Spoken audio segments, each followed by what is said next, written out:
Hey, it's Scott. Real quick video here. I'm sorry for the voice. It's getting over a cold, but there was in our Shadow of the Dragon Queen campaign session 2, the audio was borked on the Discord side for the player. So apparently, for 3 hours or whatever it was, people are just hearing me. That's pretty awesome, but apparently some people don't think so. But so to catch one up, I think where we left off was they had triggered a trap in front of a statue. And no, actually, that's not right. They had fought the undead tree. They had dealt with that. They had found the rod. They circled back around to the left of the map. If you go back and watch the other video, and there was a grotto, and in this grotto was a fountain. This fountain had a light, a magic light. It had a radius. And as each character, they explored it and a little nervous. And so as each character crossed this threshold, they weren't really aware, but it was basically crossing the light.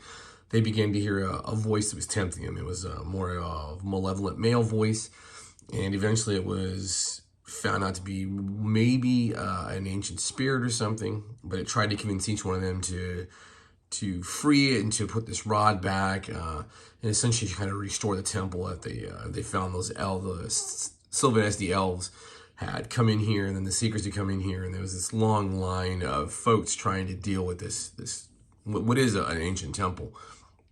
And then they all got to resist the urges. They made their spirit rolls, but then they rolled over to the side. And that's where we picked up, is where they sprung a trap.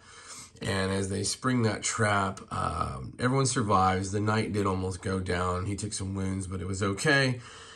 And then they found that statue, and the statue ended up being the statue of they figured out it was Chemosh, which is concerning since the gods are no longer in Krynn, but the Minotaur is convinced that this is in fact Chemosh, and that there is something happening and stirring in the world, in the dark recesses of the world.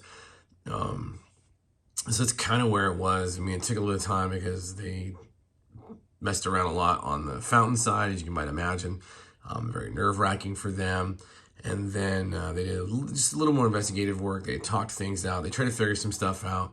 And then when they eventually made the statue and triggered that trap, what we had to do is I had to get rid of the maps, because the monk's active tile trigger, when it sprung, it did something to Savage Worlds as this rules set in Foundry, and I couldn't pull any character sheet up. And if you could pull it up, it wouldn't roll. And so it was really weird, and it was affecting everything. But once I got rid of it, I could still do the bestiary foes, but I had to rebuild all the characters by scratch, and unfortunately, I also got rid of some of their notes. So I'm hearing no end of that.